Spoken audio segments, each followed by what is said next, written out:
Start. Hello friends, now we are going to start a chapter carbons compound which is necessary for you and your examination, boards examination. ठीक है ना। और ये चीज़ें जो अभी हम करने वाले हैं, जो सीखने वाले हैं, ये कहीं ना कहीं आपके बोर्ड एग्जाम्स के लिए ज़रूरी हैं और ये आपको ज़्यादा मार्क्स दे करके जाएंगे। तो टॉपिक है आपका कार्बोनेट्स कंपाउंड, यानी कार्बन और उनसे बने हुए नए कंपाउंड्स, उनकी हम स्टडी करने वाले हैं एट दैट टाइम। तो पहला पॉइंट है आपका भाई कार्बन। कार्बन है क्या? Carbon here there and everywhere, ये आपको हर जगह पर देखने को मिल जाएगा। फॉर्म्स अलग अलग हो सकते हैं लेकिन इनका जो प्रेजेंस है वो हर जगह है। ठीक है ना। अब हिंदी में बोल सकते हैं यत, तत्र और सर्वत्र, ये हमारे तरीके से डिफाइन करने का तरीका है। और दूसरी बात हम डिस्कस कर लें, भाई कार्बन है क्या? Carbon is a non metal. General carbon क्या है भाई? आपका नॉन मेटल है। इवन इसका जो एटॉमिक नंबर है वो क्या है? आपके पीरियोडिक टेबल में 6 है। दूसरी बात ये है कि it is a versatile in nature. Versatile in nature and it is a versatile element. Versatile का मतलब ये होता है कि जिसके अंदर कुछ तो डिफरेंट हो, इवन जो सब लोगों से थोड़ा सा अलग हो और जिसकी प्रॉपर्टी ऐसी हो जो कुछ नया बना सके, अलग अलग तरीके से कंबाइन कर सके। ठीक है ना। तो इस तरह डिफाइन करेंगे। इनकी बात कर लें अगर परसेंटेज की, तो ये आपके अर्थ क्रस्ट पे अराउंड मिल रहा है 0.02%, एटमॉस्फेयर में CO2 के फॉर्म में मिल रहा है 0.03%। कार्बन के 2 आइसोटोप्स भी होते हैं। वो आइसोटोप्स हैं आपके C6H12 और दूसरे आइसोटोप्स हैं आपके C6H14। हम बात कर लें इनके इलेक्ट्रॉनिक कन्फिगरेशन की, तो कार्बन का जो इलेक्ट्रॉनिक कन्फिगरेशन है वो कुछ इस तरीके से होगा। अब आप इसे लिखेंगे 2,4, क्योंकि कार्बन का एटॉमिक नंबर कितना है भाई? 6 है, तो 2,4 होंगे। पहला सेल होता है KL, L में इसके 4 इलेक्ट्रॉन पाए जाएंगे। ठीक है ना। और it form always covalent bond. अब हम बात कर लिए भाई इनकी वैलेंस इलेक्ट्रॉनिक कन्फिगरेशन इनका कितना है भाई? 2,4 है। तो यानी इनके लास्ट सेल, यानी इसको हम बोलेंगे वैलेंसी सेल, उसमें 4 इलेक्ट्रॉन पाए जाएंगे। कितने इलेक्ट्रॉन होंगे भाई? 4 इलेक्ट्रॉन पाए जाएंगे। ठीक है ना। और ये 4 इलेक्ट्रॉन ही इनको अदर एलिमेंट से डिफरेंट बनाते हैं। ठीक है ना। और ये डिफरेंट टाइप के एलिमेंट के साथ बॉन्डिंग भी क्रिएट कर सकते हैं।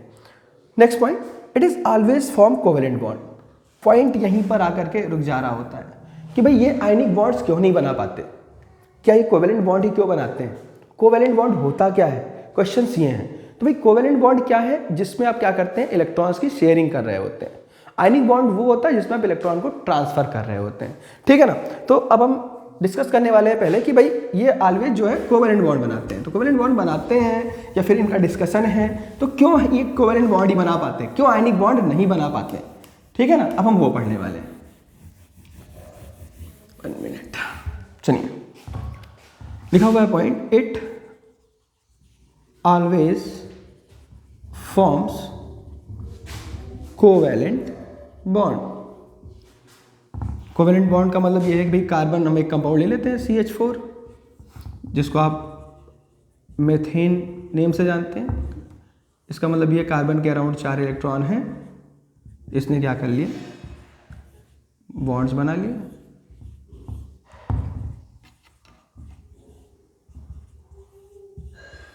ठीक है ना। तो ये पार्ट हो गया आपका शेयरिंग का। ये कंडीशन क्या है? ये है शेयरिंग की कंडीशन है। दूसरी बात, अब ये कोवेलेंट बॉन्ड बनाते हैं। पॉइंट क्या है आपका? ये सिर्फ कोवेलेंट बॉन्ड्स बनाते हैं।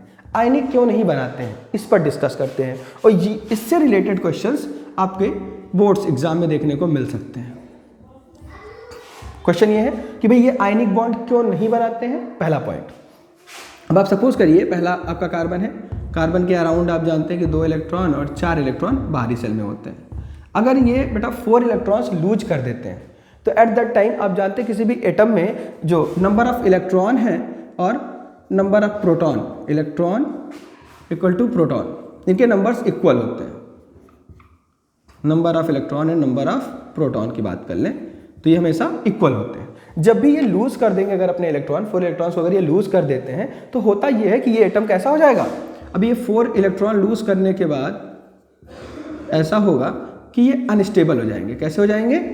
अनस्टेबल हो जाएंगे, क्योंकि इनकी इलेक्ट्रोनेगेटिविटी जो है यहाँ पर नंबर ऑफ, इनके न्यूक्लियस में अगर हम प्रोटॉन को देखें तो प्रोटॉन की संख्या 6 है। अगर ये लूज कर देंगे तो नंबर ऑफ इलेक्ट्रॉन से 2 ही बचेंगे। तो ऐसी सिचुएशन में ये एटम जो होगा आपका अनस्टेबल हो जाएगा। अगर ये 4 इलेक्ट्रॉन गेन करते हैं तो at that time number of electron की संख्या जो है आपकी 10 हो जाएगी, प्रोटॉन फिर भी 6 बने रहेंगे।